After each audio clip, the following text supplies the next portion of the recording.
Last time I spoke to you about Mary King's Close, we discussed, well, the story of Mary King herself, the general inhabitants of the area, and where exactly it's located. But today, we're going to discuss plague and pestilence, Reformation and exchange, the Second World War, the Anglo-Scottish War, ghosts and ghouls, and amongst other little bits. So, let's get on with it. Christmas in 1644, then both Scotland and England were entangled in a civil war. Cromwell's armies swept their way across the Isles in order to restore order and put in place their own republic.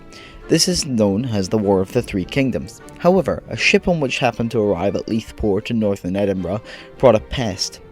A certain pest, a pest you might know, Yersinia pestis. Over the next 18 months, both the bubonic plague and the pneumonic plague swept across Scotland, killing a large percent of the Scottish population. Outbreaks of plague by this point were fairly common in the 16th century, but began to have died out by the 17th.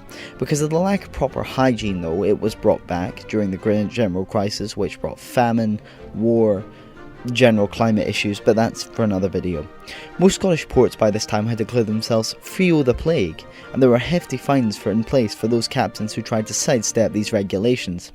Now, the Edinburgh Council nominated a Dr. John Paulitus, an Edinburgh plague doctor with a salary of approximately 40 Scots a month. Now, despite common belief, plague victims were not walled up in their houses and left to starve. Instead, they were taken outside the city to places known as lodges. This is where they would be given a free meal and a free pint of beer in order to try and recover, which only worked about, 5% of the time.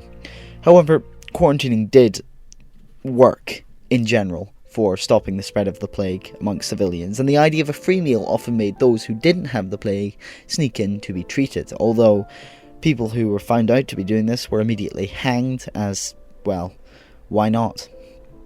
There were two types of plague at this point, the bubonic and pneumonic. Pneumonic would attack the lungs and make someone cough so hard that burst their blood vessels and ruptured their organs, causing the skin to turn black with blood, hence the Black Death. They would also rupture their organs and eventually die within 48 hours. The bubonic plague caused a massive pus-filled bubo on the lymph nodes, which would break into the bloodstream and kill people through sepsis and blood poisoning. Both had about a 5% survival rate, and if you did somehow manage to get properly treated, again the chance was about 60-40, 50-50, around that. Dr. George Ray would replace Paulitus, who caught the plague and died as the Edinburgh plague doctor. He ultimately survived the rest of the plague. A side note, medical treatments at this time, not just with the plague, were conducted for the wrong reasons, but they often worked. A doctor's beak mask was meant to prevent pungent smells from entering the body as it was filled with sweet-smelling flowers. But however, it acted as a gas mask and basically stopped the doctor from catching the plague, and all of his heavy wax clothing would stop any fleas entering.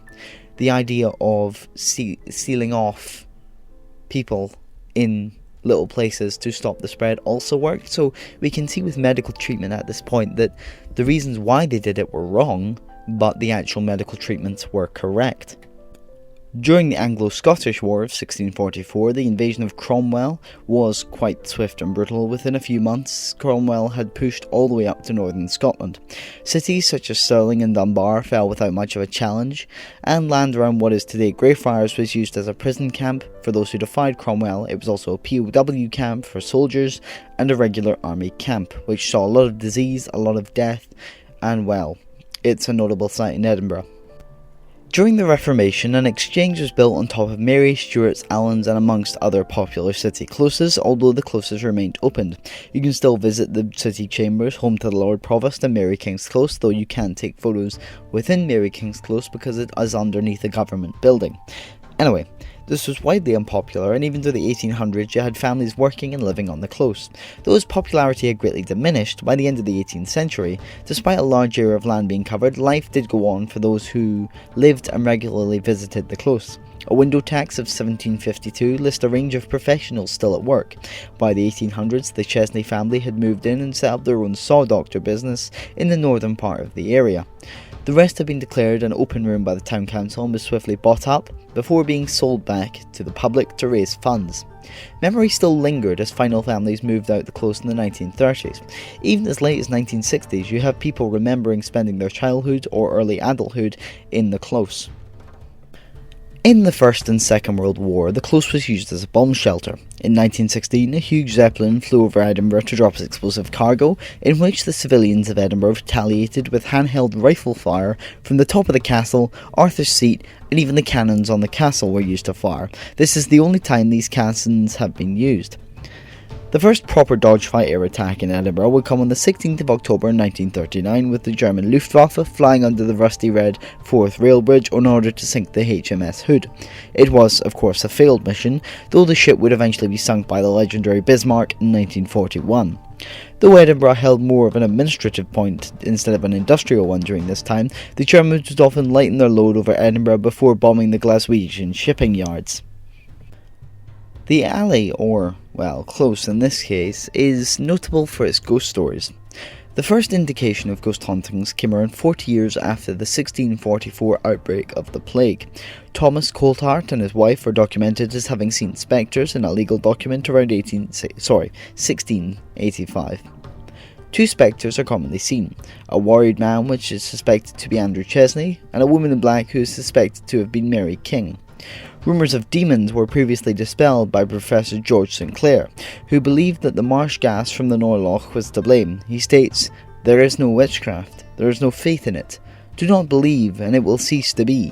Get rid of all these silly old wives' fables, and exercise yourself in godliness." Annie is another popular spirit that many report seeing throughout the close. Aiko Gibbo, a Japanese expert and psychic, walked throughout the close, and apparently only room she refused to enter was the small room off Allen's Close. She claimed to have been overwhelmed by evil spirits and a sadness, true feeling of isolation.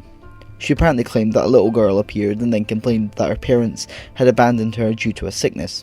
We now consider this to be the Black Death. The response of this woman was to buy a Barbie and a kilt from the nearby tourist store and leave it in the room where she had encountered the girl. Hauntings apparently stopped from that room, but I have actually been to this room that she spoke of, and I will say there is something off about it. Something doesn't feel right. Something just... you get a shiver down your spine when you enter it. Even if you don't know the story, just that whole area feels strange. Well, I hope you enjoyed today's video as much as I enjoyed making it. It has been a long time since I've posted on this channel. About 45 days, I think, maybe. But anyway, I really hope you enjoyed this video. I'll be back to my normal upload schedule once I get my work shift sorted. But yes, with that, I really hope you enjoyed. Really hope you check out the rest of the channel. I hope we keep growing. And I'll see you in the next one.